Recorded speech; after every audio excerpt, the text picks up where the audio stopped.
Hi there, I'm Dr. Hanna, and I just want to take a few minutes to welcome you to Psych 203 Human Growth and Development. I am so excited for this semester. We have some great things planned for you.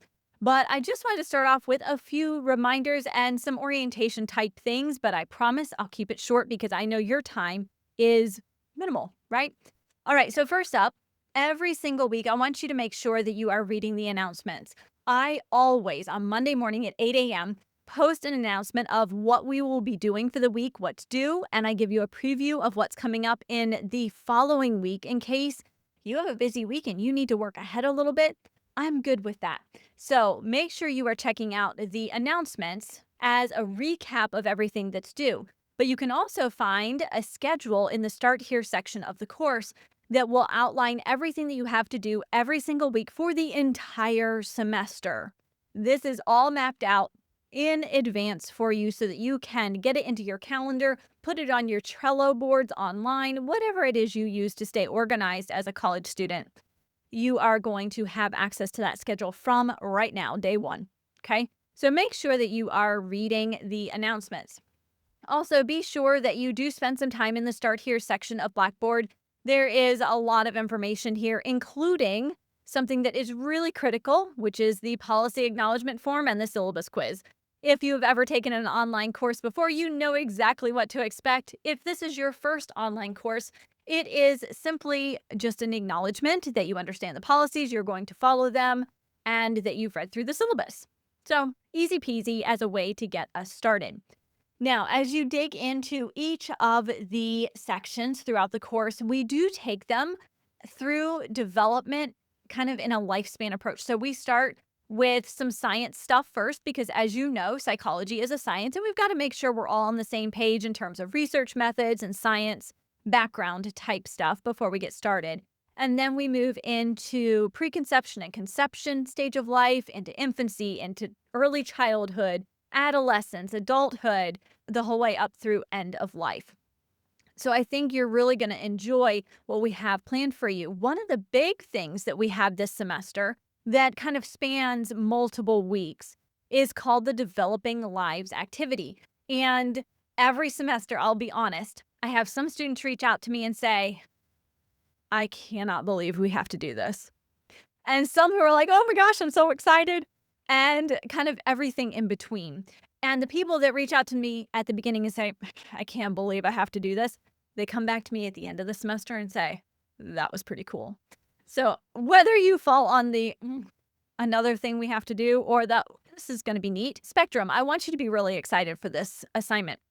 The Developing Lives activity allows you to set up an avatar, and it is a simulation of raising a child. Parents out there, you will have some new insights. People who do not currently have children or maybe never plan to have children, you're going to gain some new insights. There is something for everyone in this simulation. And a lot of times what I hear is not only I enjoyed it, but also every human should have to do this simulation just to understand how kids develop and all of the decisions that go into that, because it is something that is pretty nuanced. And as we learn about the social, emotional, physical, cognitive development of humans as they go through the process of becoming adults, we have to understand it. And this Developing Lives activity is a great way to do that. It is adaptive, it's a simulation, it's really pretty cool. You're going to have some reflections to do along the way. Then you'll be able to put those reflections together and do your final reflection paper on the Developing Lives activity. So you'll see that throughout the weeks and the months of this course, and know that they are pretty cool. We also have, along the way, we have some activity assignments. We've got another writing assignment where you will be reviewing a journal article. So if you took Psych 201 with us in the recent past, you did a journal article review assignment. The one that's in this class is very similar. You're going to have a chance to identify a journal article, read it, and provide some information about that journal article in a written summary format using APA formatting. There's more details about that throughout the course, so please don't panic right now about it. We do walk you through step by step. For each chapter, there's a lecture. Although it's not live, it is recorded, which means you can watch it at any time that works for you. There's there are study materials for every single chapter that we have. So please dig into Blackboard, get in there, see what all is available. And as you start turning things in that require my eyes on them for grading, then you'll be able to tell pretty quickly which ones those are. Anything that's not multiple choice, right? Anything that you write, I have to grade. I want you to make sure you're going to the grade book and looking at the feedback. I do not write feedback for my own health. I do it to try and help you improve where you're at, to get a better understanding, or just to say, yeah, you've got it. And so always check that feedback whenever you're turning in something that requires my eyes on it to provide a grade. Okay. So, couple more things before I wrap up, because I know I told you I would keep it short. We're right about 6 minutes right now. So I got to keep it going. First up, read the announcements. Second up, go through that start here section. Third up, make sure you use the lectures, all of the resources and the materials that we have. Fourth, check the feedback. And fifth, study. Study and read. The midterm exams and the final exams are closed book, closed note exams, which means you have to learn this stuff and commit it to memory. As you are going through the content, take notes the first time around. Don't wait until we get 1 week before the midterm or a couple days before the midterm and cram. You know from Psych 201, Gen Psych, that if you cram, you lose that information. That is not what we want. And it does not serve you well at the end of the semester when you have a cumulative final exam to take. So we want to make sure that all the information you're learning, that you maintain it over time, and that means studying over time. Space out that studying. Come up with examples for the concepts and the ideas that we're learning, the theories that we're talking about. Come up with your own examples. It's really easy. It's tempting. I know I used to do this. It's really tempting to write down the examples in the book because you know they're right. You know they're good.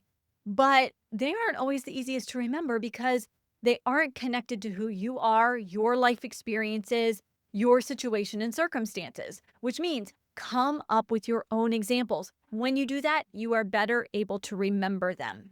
You can remember the concepts so much easier when you have your own examples. All right, short and sweet. Number one, read the announcements every single week and throughout the week because I do occasionally post updates and I answer questions that have come in, especially if more than one student's asking the same question. I make sure I post an announcement about it. Number two, go through that start here section. Make sure you check everything off, read through everything, download the schedule for the semester so that you can put it into your calendar, check it off on paper, put it into your Trello boards online, whatever it is you do. Number three, there are lectures, lots of study materials in each chapter for the course. Number four, we've got feedback in the grade book. And number five, study. There we go. I did it. Five things for you as we get started here in Psych 203. I'm excited to be working with you this semester. Please always reach out. I am here for you. I am here to help you. I genuinely want you to succeed. I have been doing this for over 15 years and I truly want my students to succeed. We've all had professors where they were really excited when people didn't pass. That's not me. I want you to pass. I want you to get the grade you are aiming for. I want you to feel comfortable and confident with the content in a way that you can demonstrate it to me through our course assignments, through our quizzes, our tests, our papers, all of the things, right? I want you to feel comfortable, confident to show me your knowledge and your understanding of this material. Which means reach out, ask for help, ask me questions. I cannot see you through the computer screen, so I don't see the kind of confused puppy dog look. I don't see the deer in the headlights look that I do in a live class. So you've got to kind of help me say, I'm having a deer in the headlights moment.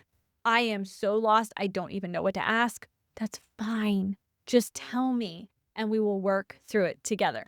All right, there you have it. I am excited for the semester and excited to work with you. Please reach out with any comments, questions, or concerns that you have via email or Blackboard messages. Either's fine. And I look forward to getting to know you this semester.